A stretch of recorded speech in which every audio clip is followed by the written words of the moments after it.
in just 1 or 2 days, I lost $100 million. If Bitcoin goes down 20% one day, I don't care. I literally do not care. I see that as an opportunity to buy more. Guys, it's Matt Haycox here, and if you want to hear how to go from working in a supermarket to 3 years later living in Dubai, driving a Bugatti, flying in private jets and making millions from crypto, then you are going to love today's episode, because that is the story we're going to tell. I'm here with the man himself, Mr. Runefelt, from Sweden all the way to Dubai, and that literally is his story. Working in a supermarket, 3 years later, living here in Dubai, living it large and making fortunes. Now, Carl and I met a week or two ago at dinner and we briefly talked about his story, and I knew I wanted to hear more, and I knew you guys would want to hear more too. So here we are. He's kind enough to have us on the 40th story office block here. Carl, thanks a lot, buddy. Thank you so much for being in my office, and thank you for that very beautiful intro. It's an exciting intro, but it's an even more exciting story. So, I mean, seriously, tell me how it all began. Well, actually, I could tell the story in a few different ways, but usually I tell the story from the fact that I was working in the supermarket and in Sweden, and I was, not very satisfied with how my life was. Just a few years earlier, I had dropped out of school, I had no education, and it would seem from the outside that I didn't really have any big chance of any kind of success at all, because I had kind of fallen behind a lot. My parents were extremely worried. They were almost crying sometimes, because they were actually literally crying sometimes because they were so worried about me. I was, not doing anything with my life. I was even doing some bad stuff, doing some alcohol and even, partying. And yeah, so I had a very bad period of time. I actually was battling some depression and anxiety as well. But I was working in a supermarket, so I had at least some kind of income coming in, so I was not on the street or anything. But I knew that I was meant for something bigger. I always knew that. I felt it ever since I was a kid. I always, I felt like I should be someone extraordinary. Even as a kid, I was walking around in the port of Cannes watching the super yachts, and I was in Monaco when I was young with my parents for a vacation. Not in Monaco, but in France, going over to Monaco for a day or so. And I saw these crazy cars and everything, and I was dreaming about maybe one day in the future I will be the one driving a Bugatti. Maybe I will be the one, who's successful that people look up to, So I always had that feeling inside of me. So when I was working in the supermarket, this was obviously the opposite of what I felt like I was supposed to do. So after 2 years of working there, I made a decision. I said to myself, you know what? Enough is enough. I am going to become rich. I'm going to become successful, and I am going to be proud of myself. I'm going to make my parents proud. They're going to be, excited about what I'm doing, and I'm going to, show everyone that I can do extraordinary things. But at that stage, I had no clue what to do. And you're what, 23, 24 at this point? Something like this, yeah, exactly. So approximately 4 years ago, actually, to be honest, 4.5 years maybe, that's when I made the decision. And then I was, of course, still working in the supermarket. I still had no clue what Bitcoin was. So the decision came way before I knew what that it even existed. So I thought maybe I will start do some drop shipping, do some, some entrepreneurial online stuff. That's kind of my idea of how maybe I will get successful. But what I did was I researched online a lot about mindset, about how to become successful, and very, very early on there, I found out about the law of attraction. And I learned a lot about quantum physics, about the universe, and how the law of attraction supposedly or allegedly was working. And basically, I just listened to many successful people, athletes and billionaires and you name it, and they all said that mindset and visualization and writing down your goals is the key to success. And that seemed to be kind of a common factor between most successful people, this visualization and this belief in yourself. So And just to interrupt, you were saying at this point, you were learning about obviously the law of attraction and quantum physics. I mean, did you have an interest before this point, in business or in economics, in finance, in anything, or were you just kind of living life until this point? actually, the previous 4 or 5 years, I had been nerding out a little bit about the monetary system. I was researching a lot about the fiat system that we have today, how banks work, the Federal Reserve, and how the banking system is essentially it's a very corrupt and evil system that is robbing humanity off of their wealth, in a quite literal sense, actually. So this is something I knew about before. That's why I actually started buying gold and silver, physical gold and silver, because I thought that was a way to escape the control of the banks. So when I heard about Bitcoin eventually, for me it was very easy to understand why Bitcoin exists and the value proposition of Bitcoin.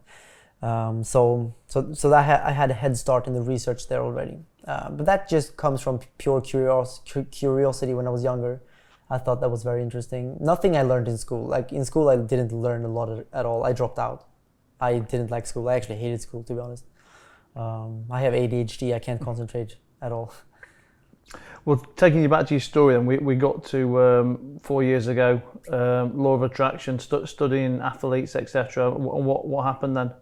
Okay, so I made the decision, like I'm gonna be super successful, super rich, and super free, and I'm gonna be extraordinary. That was the decision.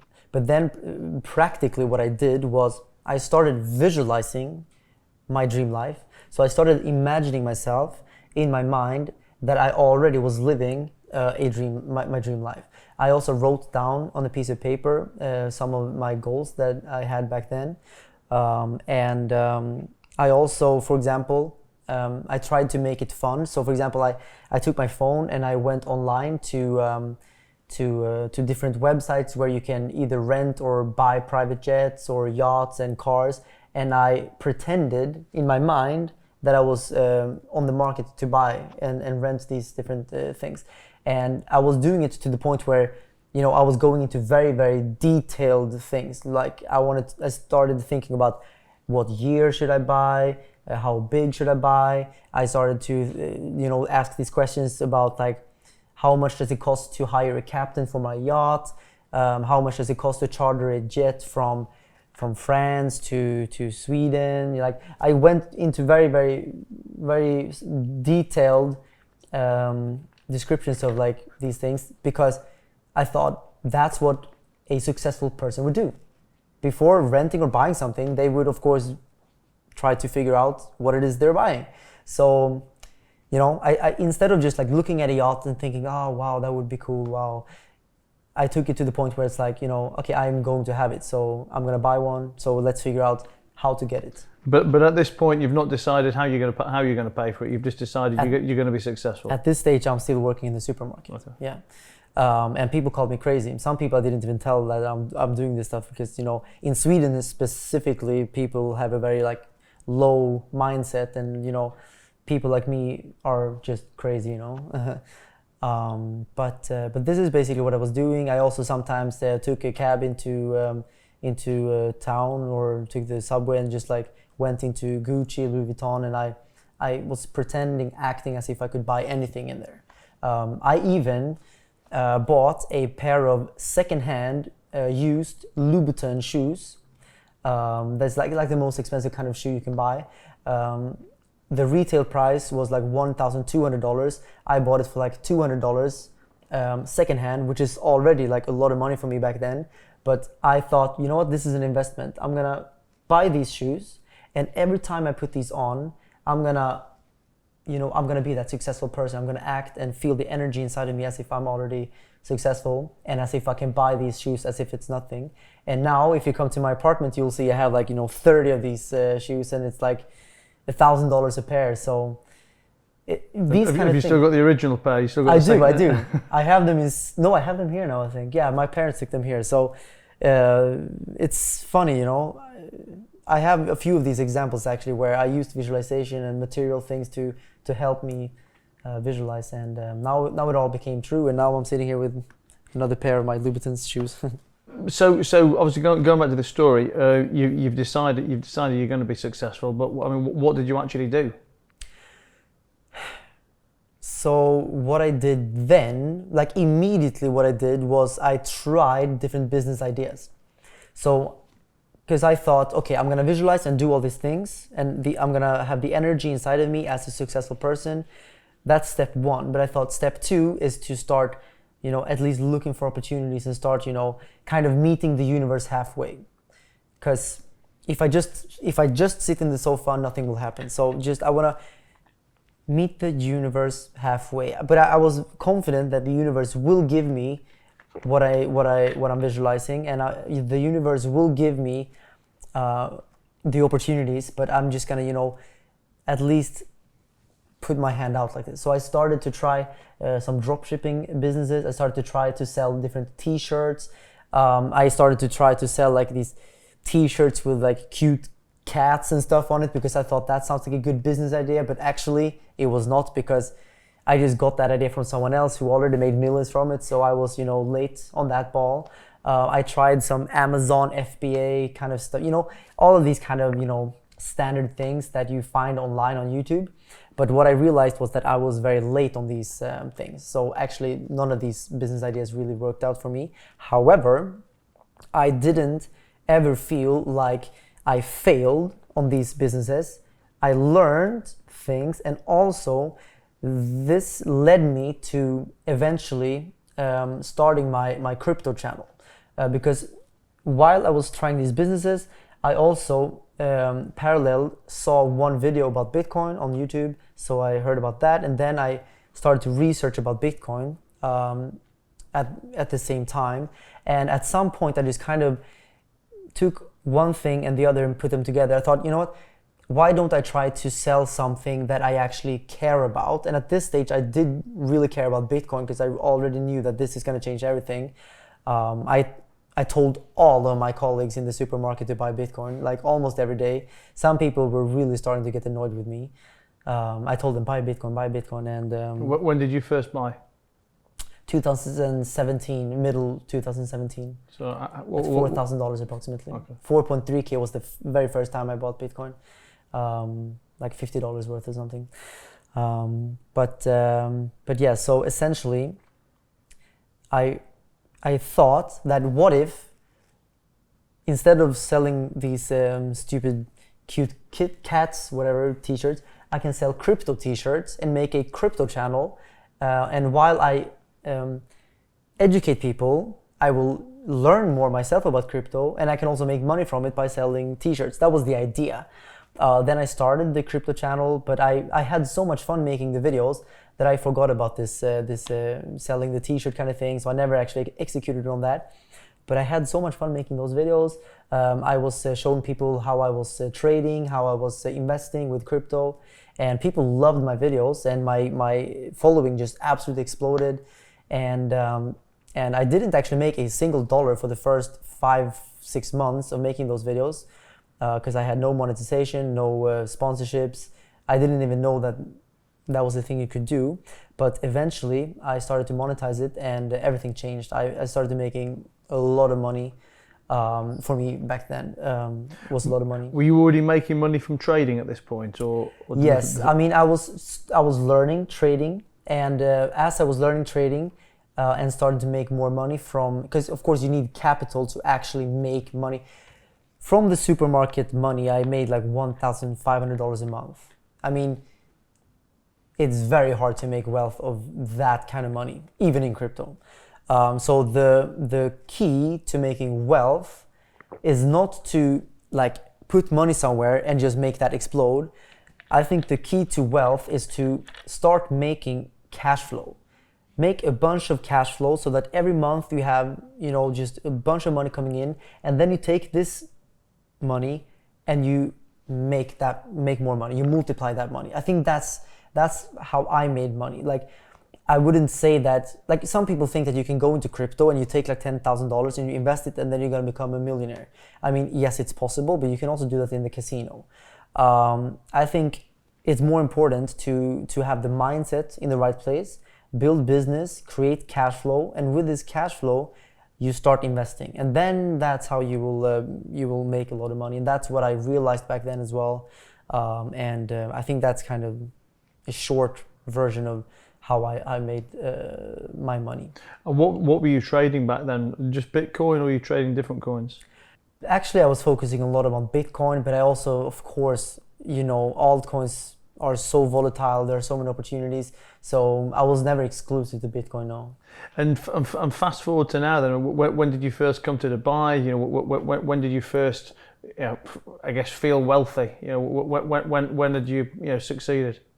Actually, when I really started feeling wealthy the first time was when I started to monetize my crypto channel, when I started making between $3,000 to $10,000 a month, because for me that was freedom. That was like, okay, wow, now I can quit my job, I can travel, because that's enough to, just do whatever I want, actually. Of course, I'm not rich at that stage, but I felt like that was the first time I felt like I have a real chance of being free.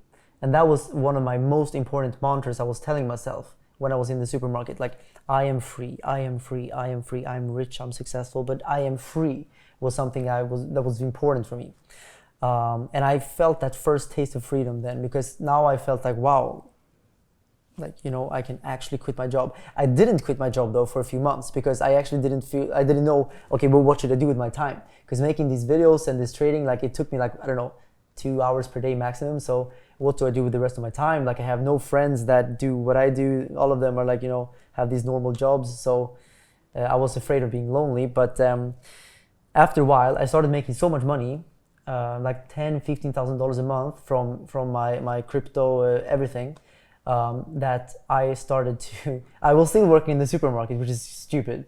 But then I started to be very lazy in the supermarket. I started to, stop caring. I was on my phone like this in the cashier, So eventually, my boss even told me Carl, we've had many complaints about you now. It seems like you don't care anymore. Isn't it time for you to get out of here? It was a very nice way of kind of firing me, to be honest. And that's when I actually said to myself, you know what, enough is enough. And I felt like this is a sign from the universe, get out of your comfort zone, just quit, do something. So I just signed my resignation. A couple of weeks later, I decided, you know what, let's do something. So I went for a conference, a crypto conference. I went to Mexico. And actually, I think that was the first time where I felt a true sense of freedom and wealth. I was standing on the balcony of this 4 or 5 star hotel. I paid it with my own money. For the first time I was in such a place by my own, without my parents, without anyone that I knew. I was by myself in Mexico in this crypto conference, and I stood on this balcony and I was like, wow, yesterday I was in Sweden, today I'm in Mexico. That was a huge moment for me, actually. That was cool. And when did you decide to leave Sweden? What brought you to Dubai? Maybe a year later, I decided, because I started going to many crypto conferences around the world, because I had so much fun. I got to know so many people, and eventually I realized that why should I be in Sweden? Why should I be attached to Sweden? Everything I'm doing is online, and it makes no sense for me to be in Sweden and pay taxes in Sweden and have a company in Sweden when everything I'm doing is online. So the obvious answer was Dubai. In Dubai, you have great tax laws, you have great entrepreneurs. The quality of life is amazing. Everything is incredible in Dubai, to be honest. Perfect for me. So I made a decision at some point there to move here. And tell me about the Moon Group then. I mean, that's obviously that's your kind of group of companies now. I mean, what are the different companies in the group? And yeah, so what I made a pretty decent chunk of wealth from through the Moon Group has been my investments in hundreds of crypto startups. I invested in, I think now it's close to 370 crypto startups, pre-sales, where I invest money in tokens before they are live. So, okay. So these are like pre-ICOs, are they, effectively? Yeah, you can say something like this, pre-sales, yeah, exactly. And I've done, like I said, 370 of these, and I invest usually between $50,000 up to $200,000 into each. But the interesting thing about these is that the return is so crazy. I've had projects go 300x, even 600x.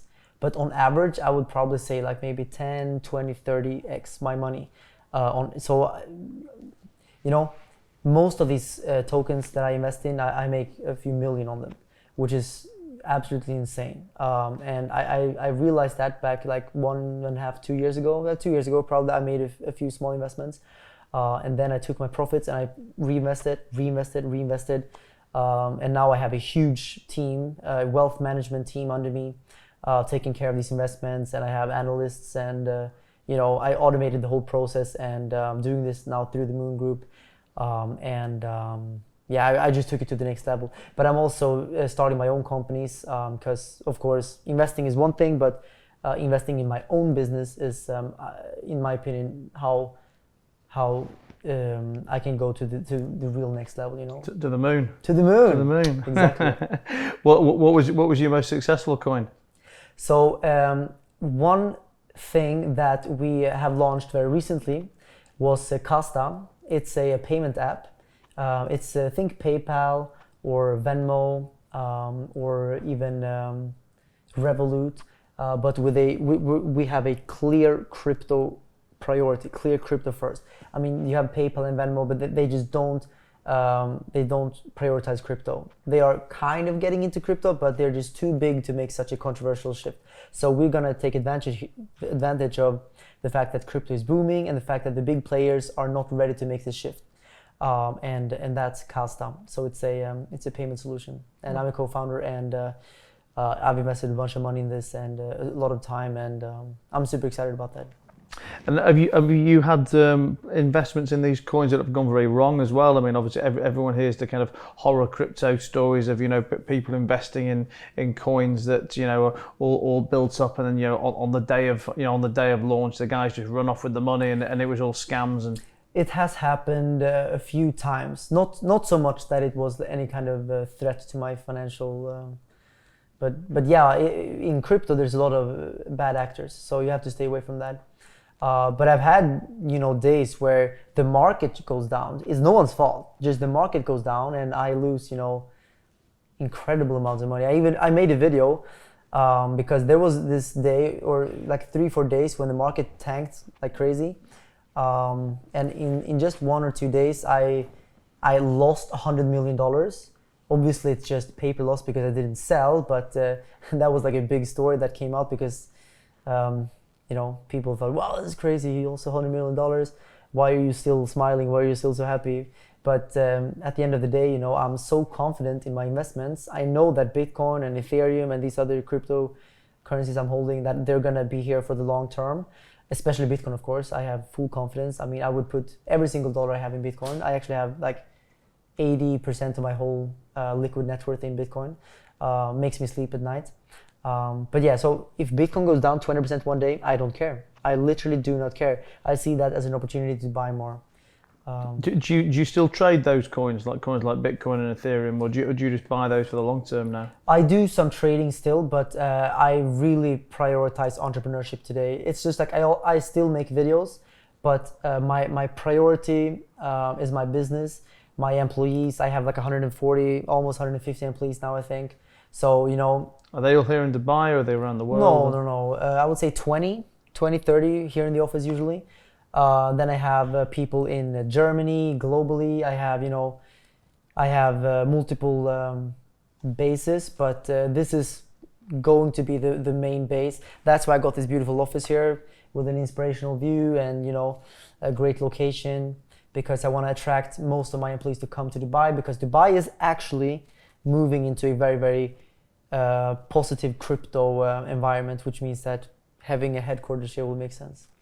I mean, the caliber of talent here in Dubai is Yes. it's just next level for every business. I mean, that's the big thing I found when I came here, and I think I'd never even been to Dubai until I came here 16 months ago, and literally on my first 24 hours in Dubai, I was like, I'm never going back to England. This is this is the place. The people you meet here, it's just crazy. Like every single time I go for dinner, you meet like a super like famous influencer who made a great success, or like this crazy multi-billionaire who made money from this, like different stories, but everyone is super successful, have a great mindset, and I think that's the most important thing. Like honestly, I don't care if someone made 1 million or 1 billion, as long as they're like, you know, doing something, they have their own like life, they're, you know, their own boss. The mindset, it's what connects everyone here in Dubai, in my opinion. All of my friends have a great mindset. So what I find though here is everyone's very open to talk, very open to share, very open to communicate. I mean, obviously you can go to places like, you know, New York or LA or London, it's, you know, to a degree, and there are, you know, plenty of high caliber people there, but nobody's interested to talk or to share or to meet. You know, in Dubai, everyone's very, I don't know if they're just in a good mood because of the weather or what, but you know, I find it so much more easy to meet people here, to you know, to build relationships, and you know, whether those are specific business relationships or just, you know, adding great people to your network, it's just a fantastic climate for doing that in. I agree. It feels like when I meet new people, you're already friends with them. And I think it's because I do meet a lot of entrepreneurs, and you already have something big in common, and I don't know, it just feels like it's a very, very friendly environment here in Dubai, and it's also very safe. You never see any type of crime. You can walk around with expensive watches. I mean, I have friends walking around with like $3 million watches, and it's completely fine. And sometimes I take my Bugatti and I park it in like the suburbs of Dubai, which looks like a place that should be dangerous, but in fact it's not. I can park my Bugatti there, I can go in, have dinner somewhere for like an hour, or meet someone, and boom, I come back, it's completely fine. Maybe some people take some pictures, but like people are respectful. No one is gonna like destroy it or anything. Well, let's talk about the Bugatti. How long have you had that for now? 4 or 5 months. And was that something that you'd always wanted? I mean, like, you know, do you love the cars? Or I know you and I were talking the other night about branding, and you know, because we're talking about the Formula 2 team that you sponsor as well. I mean, as well as enjoying the car, how much do you find that these kind of assets, you know, help you with your personal brand, you know, with your marketing in terms of, I guess, you know, driving attention and new opportunities? Well, now, after I bought it, of course, I can see that the Bugatti has driven a lot of attention and business and PR to me. That is just a fact. Like, a Bugatti is a very rare thing. There are very few people that have Bugattis. Even in Dubai, it's actually quite rare. So if you have Bugatti, already people will pay attention. So that is something that has been, of course, valuable to me. But the reason why I bought the Bugatti was definitely because ever since I was a kid, back in 2006, 2007, when the Bugatti Veyron came out, I've been dreaming about it. I've been longing for it. I've been, you know, it was always like the ultimate trophy of success, a Bugatti Veyron. You know, if you have a Bugatti, I always thought if you meet someone with a Bugatti, that's like the ultimate entrepreneur, the ultimate guy. He made it. He's successful. You know, he must be so happy. So that's what I've been thinking since I was a kid. And now when I'm in the position where I can actually go buy it, I just realized like 5 months ago, like, why don't I just go and buy it? Like, I should just buy it, because I always wanted it, and I just had no reason why not to go buy it. So I just thought, you know what, let's do it. I called my assistant like, hey, get me a few viewings of different Bugatti Veyrons here in Dubai. In the next couple of days we went, and long story short, I got one. But there is a funny twist to this story, actually. There's a video that went completely viral, like 30 million views now, because I wanted to buy a Bugatti Veyron, and I went to 2 different showrooms. One showroom treated me very well, with respect. They showed me the car. I was sitting in the car. They even allowed me to take a test drive and everything. So incredible service. I love them so much.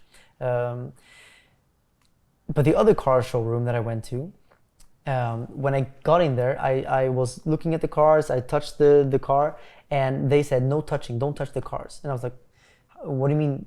What do you mean? Like, I wanna buy a Bugatti. Can I touch the car? I want to sit inside and check it out. And they said, no touching. You can't sit in the car. Not allowed. And I had a couple of guys coming with me filming. You're filming this at the time? Yeah, I was filming this. So this is the clip that went viral. You can search online. My name, Carl Runefelt, Bugatti, you will see it. So he was very disrespectful, and he even said literally like, you have to sit down, finalize a deal, send me a deposit, and then you can touch the car. And I'm like, are you insane? Like, is that how you sell cars? So long story short, I told him, screw you, I'm not buying from you, bye bye. And he was like, he looked like this, he thought he was the owner of the world or something. And I even told him, I told him, like, you treated me very disrespectful. I am not gonna buy a car from you, just so you know. And I even told him, like, I don't want to sound like a douchebag, but I could buy hundreds of these Bugattis if I wanted to. But you just lost me as a customer. And then I left, and literally the day after, I went to the first showroom and I bought my Bugatti from there. Made a video about it, and I gave them a bunch of credit for being so nice to me. And it just became like a fun story, like showing people how you should treat people with respect. Like, you can't just, treat someone like that. He was very disrespectful, actually, and I'm so happy that I bought the car from the first showroom. It's a rare story for Dubai, though. I mean, normally in terms of service level, and particularly with luxury goods and stuff over here, I mean, they are next level. But this particular, it's good that you got to make a video of it. Yeah, it was fun. I mean, 30 million views.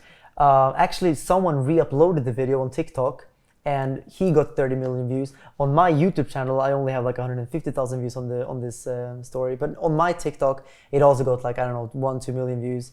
But I think people re-uploaded. I think maybe it has 100 million views now, because people think it's such a funny twist. And some people are asking if it's fake, but actually everything, it's real. It was a real hidden camera and everything, and yeah. So what's next after the Bugatti? Have you got any more trophy assets on the list? Yes. In terms of cars, I can tell you a bunch of different cars I am going to buy. But next up is the yachts. I like I said, I was looking at yachts and stuff. So, I mean, I've been able to, I could buy a yacht even 2 years ago now, but like, I always only buy things if I either really, really want something or if I really, really need something. For example, I could have 300 watches right now, but I only have 2. I have my Patek and I have my Rolex Day-Date.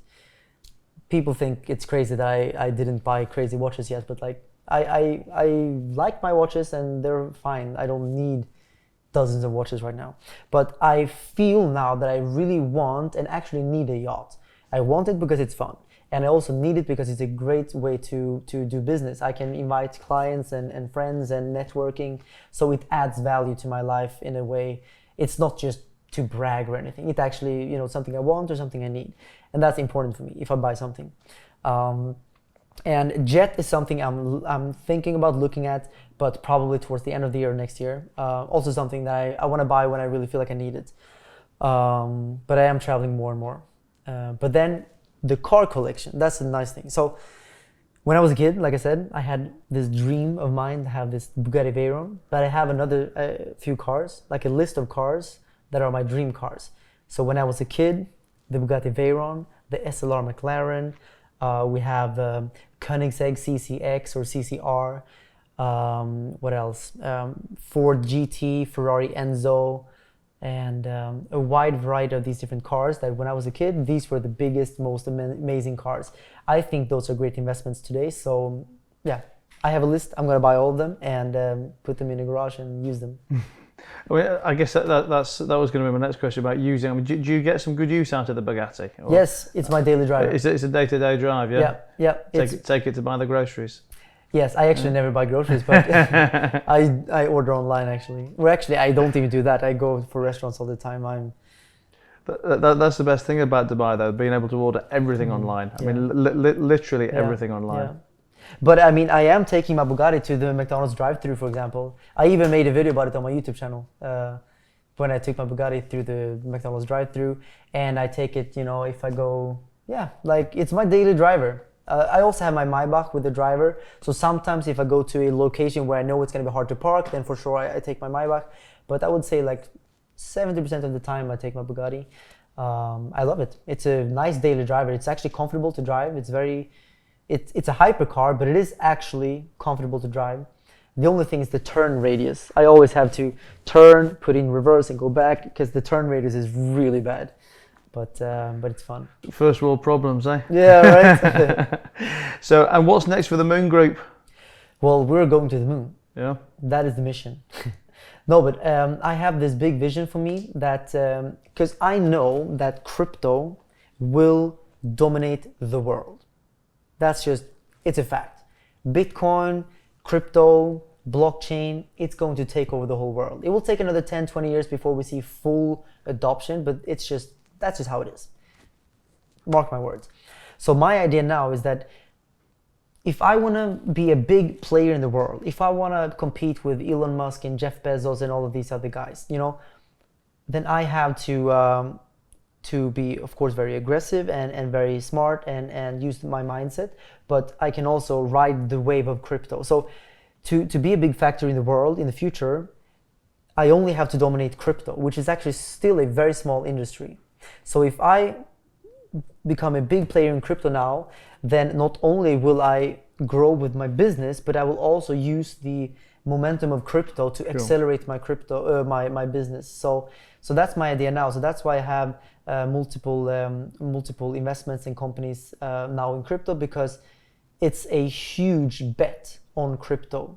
Because I realized a long time ago that it's not enough for me to just buy Bitcoin. I want to bet all of my money in Bitcoin, all of my business, all of my employees, all of my mindset, all of my energy, everything crypto, because I believe in it so much. And I think true wealth comes from passion and conviction and confidence, you know, when you bet everything on something. And that's what I'm doing with crypto. Well, listen, if the last 3 years have been anything to go by, I'm sure the next 33 years will be a hell of a ride. Carl, listen, thanks a lot for having me here, buddy. Thanks a lot for sharing your story and telling your tales. Just for the guys at home who don't already know you, where can we find you? On the gram, on TikTok, on YouTube? Yeah, I mean, on all platforms, if you just search my name, Carl Runefelt, C-A-R-L, Runefelt, you can put it on the screen maybe, then you will find my stuff. Of course, I have my crypto channel, how everything started, called The Moon.